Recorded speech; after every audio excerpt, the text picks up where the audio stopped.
Summary of 13 Things Mentally Strong People Don't Do by Amy Morin. Introduction. Amy Morin worked for more than a decade as a psychotherapist, helping clients identify their talents, skills, and support systems. She would then address her clients' struggles through expanding on their strengths. It was an optimistic method, but it seemed to work. All that changed, however, when she experienced tragedy firsthand. Losing 3 people close to her in less than a decade, Morin found herself healing from grief, only to be pushed back even further, and going through various cycles of grief once again. In the midst of these cycles, Morin realized that focusing on her strengths and ignoring her weaknesses was actually hindering her more than helping her. If she wanted to emerge a stronger, better person, she needed to pay attention to the bad habits that held her back. Her hardships taught her that just a few bad habits can become a major setback and stall progress. So if you want to reach your greatest potential, you should learn to work smarter, not harder. Eliminate routines and habits that break down your mental strength and learn the 13 things that mentally strong people don't do. Chapter 1. Waste time feeling sorry for themselves. It's inevitable that life throws us curveballs. At times, those curveballs become so devastating that it seems as if you'll never recover. Tragedies like illness and death are incredibly hard to bounce back from. However, mentally strong people don't let those moments hold them back. When life knocks you down, you need to learn how to get back up. For instance, author Amy Morin unexpectedly lost her mother in 2003. Then, 2 days before the 3rd anniversary of her death, Morin's 26-year-old husband suffered a fatal heart attack. And just 7 years later, she lost her father-in-law. With 3 deaths within a decade, Morin could have easily thrown herself a pity party. She could have let herself fall victim to the circumstances. But Morin realized that wallowing in her problems or exaggerating her misfortune would be detrimental to her mental health. That's because self-pity keeps you focused on the problem and holds you back from developing a solution. Instead, mentally strong people focus on gratitude versus self-pity. The inspiring example of Marla Runyon shows how gratitude and mental strength are important when life hands you a bad deal. At the young age of 9, Runyon was diagnosed with Stargardt's disease, a degenerative disease that affects the eyes. Eventually becoming legally blind, Runyon turned to her passion for running and went on to set world records at the 1992 and 1996 Paralympics. Runyon refused to view her disease as a disability. Instead, she viewed it as a gift that allowed her to become a world-class athlete. Many people dwell on what life takes away from them instead of being grateful for what life has given them. But did you know that gratitude can improve your physical health? The Journal of Personality and Social Psychology published a study in 2003 that found that people who express gratitude have healthier immune systems and suffer less from aches and pains. Additionally, these people also exercise more, sleep better, and overall live a healthier life than those who are ungrateful. Chapter 2. Give away their power. How often do you say something like, "My boss makes me feel inadequate," or "My mother-in-law makes me crazy"? When you allow your boss or your mother-in-law to make you feel a certain way, you're giving others power over the way you think, feel, or even behave. No one should have power over your feelings. Instead, you should change your daily vocabulary to recognize that the choices you make are yours. Avoid phrases like, "He made me mad," or "I have to work late today." Remember, only you control your emotions and choices, so instead say, "I'm choosing to stay late." You see, mentally strong people don't allow others to control how they think or act. An inspiring example of mental strength is the famous Oprah Winfrey. Raised in poverty and the victim of repeated sexual abuse, Winfrey became pregnant at the young age of 14, only for the child to die shortly after birth. Wanting to grow up and change her circumstances, she worked and studied hard, which led to a job as a TV news anchor. However, Winfrey still experienced failure when she was fired for being considered unsuitable to be on air. Had Winfrey listened to the opinions of others, she would have never accomplished all that she has today. Today, Oprah Winfrey has become a household name and developed one of the most successful talk shows to date. But how did she do it? One of the biggest factors in taking control of your feelings is forgiveness. When you hold on to anger and resentment, you allow others to limit your ability and disrupt your life. Therefore, it's important to forgive others for their transgressions and place your focus back on you. Similar to how gratitude improves your health, those who practice forgiveness see psychological benefits as well. For instance, when people forgive others, their blood pressure decreases and their hearts beat more calmly. Additionally, those who practice unconditional forgiveness are likely to live longer lives. Chapter 3. Shy away from change. How do you view change? Do you embrace the way the world changes, or do you find that you're simply stuck in your old ways? The way you view change can play a significant role in your mental strength. If you make excuses to avoid change, you'll find that your life stays stagnant and progress will never be made. Instead, it's important to mentally embrace change, prepare for the challenges, and commit to change to find success. An incredible example of a mentally strong person who embraced change is that of Judge Greg Mathis.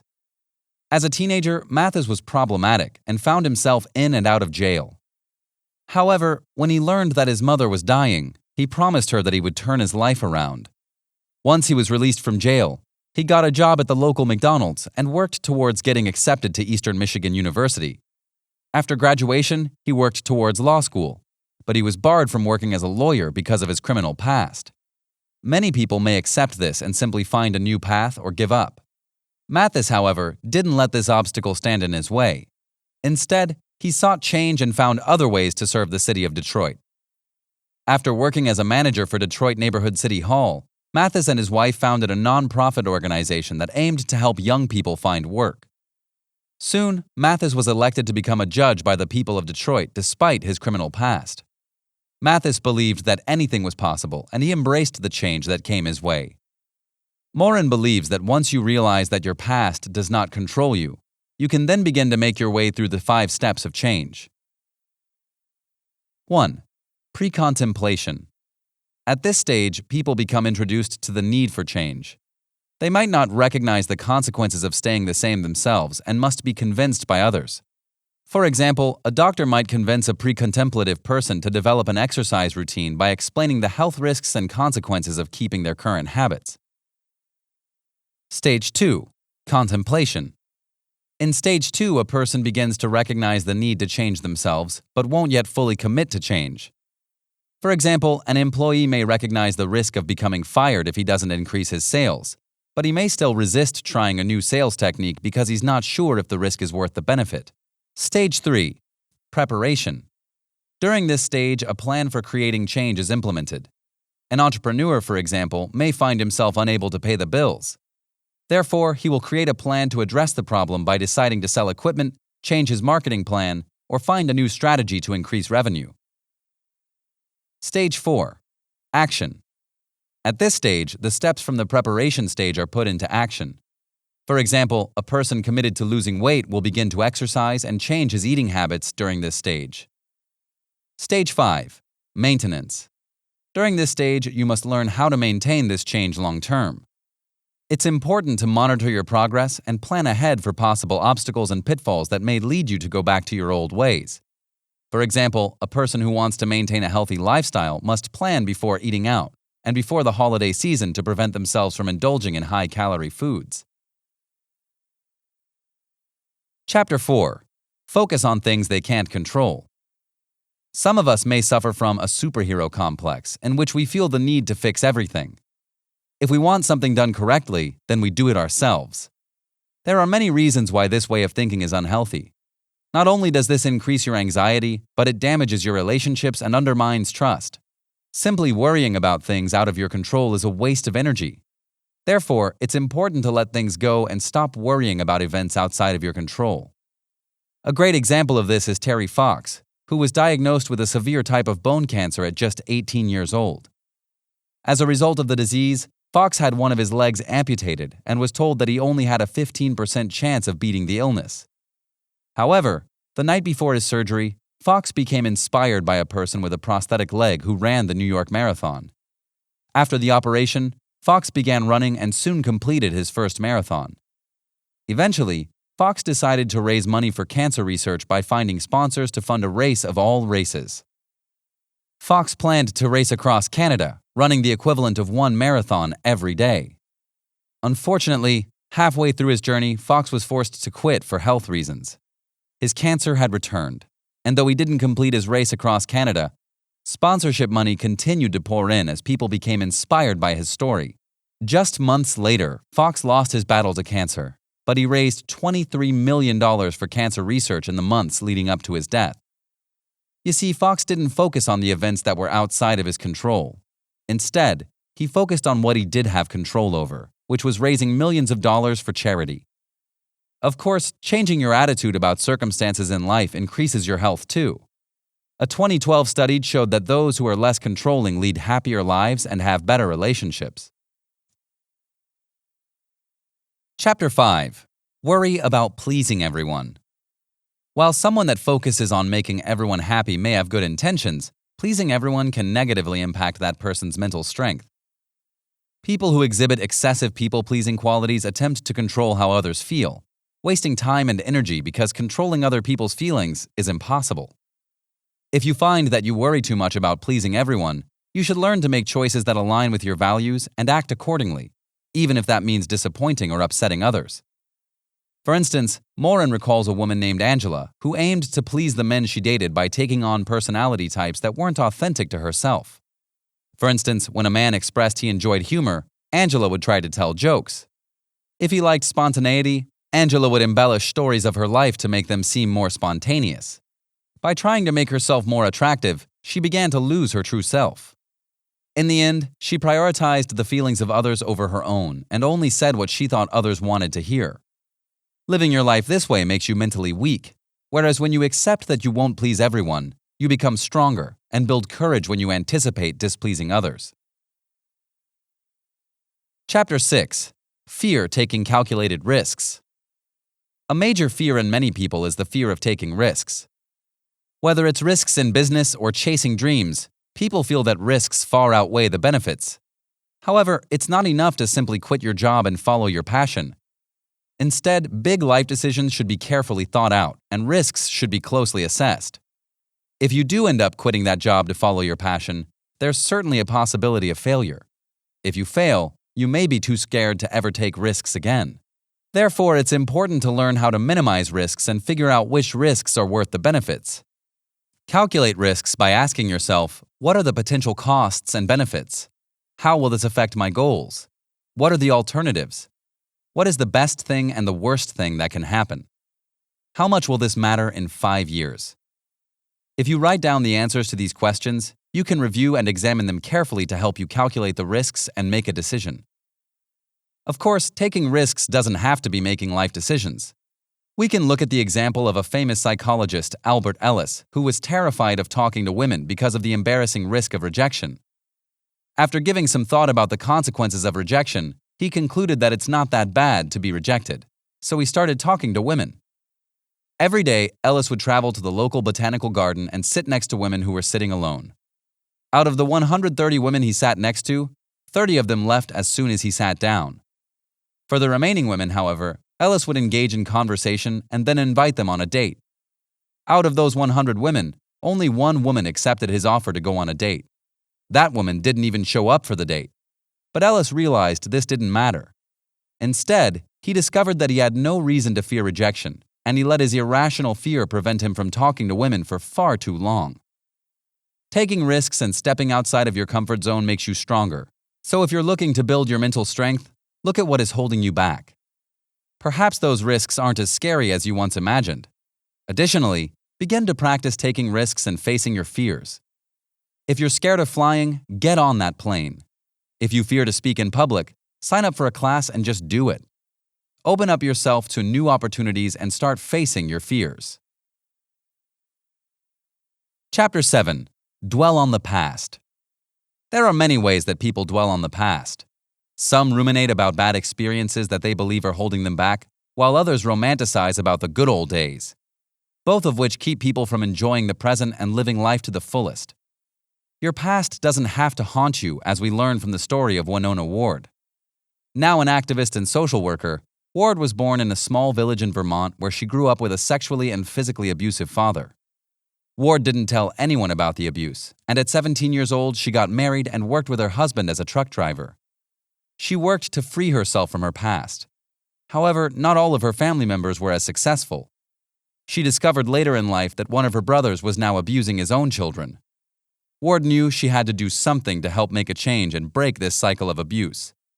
So she went back to university in Vermont and earned a law degree. She went on to found the organization Have Justice, Will Travel, a mobile legal service for families who are dealing with domestic abuse problems. In the end, Ward didn't allow her past to get the best of her. Instead, she used her experience to learn, grow, and help others. The first step in moving forward from your past is to give yourself permission to enjoy your life. A traumatic past doesn't mean that you need to suffer forever. Additionally, when dealing with negative memories, try to remember the lesson that you learned from the experience. Finally, aim to look at the situation objectively. Forgive past actions and even forgive yourself to relieve the burden of carrying those negative emotions. Chapter 8. Make the same mistakes. Growing up, many of us are either embarrassed or even scolded when we make mistakes.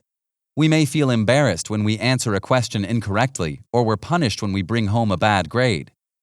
Therefore, we typically believe making a mistake is a sign of failure. However, mistakes are simply an opportunity for growth. A characteristic of those that are mentally strong is that they learn from their mistakes and take steps to ensure they don't repeat them in the future. You can look at the inspiring example of Roland Macy, who in the mid-19th century opened up a dry goods store in a small town of Massachusetts. Macy, however, made the mistake of choosing a quiet location, which meant he struggled to get customers in the door. So he decided to take action and organize a large parade through the town.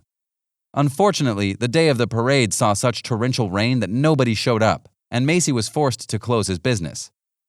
Macy vowed he wouldn't make the same mistake again, so the next time he opened a Macy dry goods store, he chose a prime location in downtown New York. The store became a huge hit, and Macy's now has locations all over the world. Every year, the massive chain holds the Macy's Thanksgiving Day Parade, which is one of the most popular, highly anticipated parades of the year. In the end, Roland Macy learned from his mistakes, which allowed him to create one of the most successful department store chains in the world. Morin advises that to avoid making the same mistake, study it. Ask yourself, what went wrong? What could I have done better? And what can I do differently next time? Additionally, it's important to acknowledge your mistakes and accept responsibility. In the end, you'll put yourself in control and begin building your mental strength.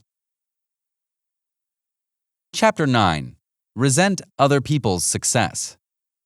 When you see a colleague receive a promotion or see a family member buy a house you can't afford, feelings of envy may come to the surface. While this may be normal, feeling jealous of others' success eventually leads to resentment, which can distract you from your own path, making you feel as if you are a failure. And while envy is a common trait, it is far from healthy.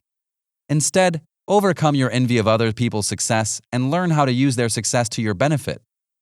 Let's take the example of Milton Hershey, whose employee H.B. Reese began building a rival candy company in the same city while still working in Hershey's chocolate factory. Hershey, however, didn't become angry or resentful. Instead, he gave Reese his full support and allowed Reese to use Hershey's milk chocolate for his experiments. Throughout those experiments, Reese created a peanut butter cup surrounded by Hershey's milk chocolate. Instead of viewing each other's company as competition, the two men celebrated their successes and used one another's power to their advantage. They supported their strengths, and in the end, they both built incredibly successful businesses. Throughout their lives, the two men continued collaborating, and after their death, the two companies finally merged. So what can you learn from the story of Hershey and Reese? When people enjoy and celebrate success, they attract other successful people, which then creates opportunities for collaboration and continued success. Chapter 10. Give up after first failure. A major fear that many people experience is the fear of failure. Many will avoid failure at all costs, so they fear taking risks. However, almost every story of success begins with a long road of failure and perseverance. Simply put, those who succeed simply view their failures as stepping stones for improvement. One of the best examples of never giving up is perhaps that of Thomas Edison. One of the greatest inventors in history, Edison is best known for inventing the light bulb. However, did you know that Edison had many other inventions that were complete failures? There was also an electric pen and even a ghost machine. Of course, you've probably never heard of these, and that's because they were absolute failures. However, Edison didn't view his unsuccessful inventions as failures. Instead, he saw them as learning opportunities, and each one was just one step closer to success. Research suggests that hard work is more important than talent when it comes to success. For example, people who practiced consistently for 10 years and never gave up honed their skills and eventually became better than those who seemed naturally talented.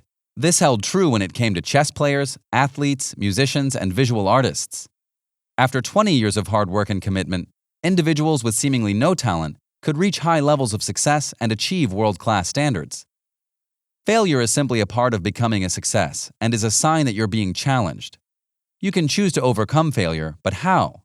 Begin by creating a plan to learn from your failures and to avoid repeating them. Additionally, you should prepare to fail. A lot. If you get used to failure, it no longer becomes frightening, and you're likely to continue working hard and eventually find success. Chapter 11. Fear alone time. Many days, you're likely surrounded by noise. If you live in a big city, for example, your commute to work is filled with the noise of public transportation or even the sound of the radio in your car. Once at work, you may engage in conversations, have meetings, etc. There isn't much downtime when your life is filled with complete silence. So when we get home from work, how do you cope? Many seek to maintain those noise levels by turning on the television. They aim to fill those uncomfortable silences. But when you fill your life with noise, you miss out on a powerful opportunity. Research shows that spending time alone quietly results in renewal, rejuvenation, inspiration, and reflection. Avoid drowning your thoughts with technology or sounds. Instead, build your mental strength by designating 10 minutes each day to do nothing but be with your emotions. During these 10 minutes, you can think about your life goals and determine if you're on track to achieving them. You can also use the opportunity to think about new goals or dreams and use visualization techniques to imagine the life you want to have. Don't forget these thoughts by writing them all down in a journal. Additionally, try implementing small daily habits like turning off the radio in the car or the television when you aren't watching. Or perhaps try going on a walk without your phone. These small daily activities have shown to decrease both anxiety and depression. Becoming mindful raises awareness and causes you to accept yourself at the moment. You can even take your mindfulness a step further and turn to meditation to become comfortable in silence. Studies have shown that meditation positively alters the structure of the brain by regulating both cognition and emotion. Even more, meditation has been proven to have positive effects on those who struggle with breathing difficulties, tumors, insomnia, chronic pain, and cardiological problems. Learning meditation and mindfulness increases both your quality of life and helps you become comfortable with solitude. Chapter 12. Feel the world owes them anything. Many children nowadays grow up with parents praising them for very small success. Of course, it's natural for parents to put their children on a pedestal. However, when parents fail to teach their children to accept responsibility, those children grow up to become entitled and believe the world owes them something. You can look at the example of Ethan Couch, who in 2013 killed 4 people while driving under the influence. At the time, Couch was a teenager living in Texas with wealthy parents who coddled him rather than teaching him responsibility. Therefore, his lawyers actually argued in court that Couch suffered from affluenza, a condition in which he was too privileged and therefore couldn't take responsibility for his actions. Shockingly, the lawyer's defense worked, and Couch simply received probation and a rehabilitation sentence versus prison time. However, it's not just wealthy parents who teach their children this sense of entitlement. You too have probably found yourself giving advice to your friends that sounds like, "Don't worry, something better will come your way," or "You deserve something good to happen after everything you've been through." Instead, you should focus your advice on what your friends can do for themselves, rather than simply expecting the universe to give them something. Mentally strong people refuse to believe the world owes them anything and focus on giving, not taking. Activist Sarah Robinson, for instance, was diagnosed with a brain tumor when she was just in her early 20s. During the year and a half that she battled cancer, she spoke with many cancer patients and realized that many drove hours a day to receive their treatment. She knew she needed to help, so she ended up founding an overnight house near the medical facilities. Despite Sarah's death just a year and a half after her diagnosis, Sarah's house continues to house those that need a place to stay after treatment. Chapter 13. Expect immediate results. Patience is certainly a virtue when it comes to finding success. However, many people become frustrated when success doesn't happen right away. This can be proven through a study completed in 1972 that looked into how successful people were at keeping up with their New Year's resolutions. Turns out, 25% of participants abandoned their resolutions after just 15 weeks.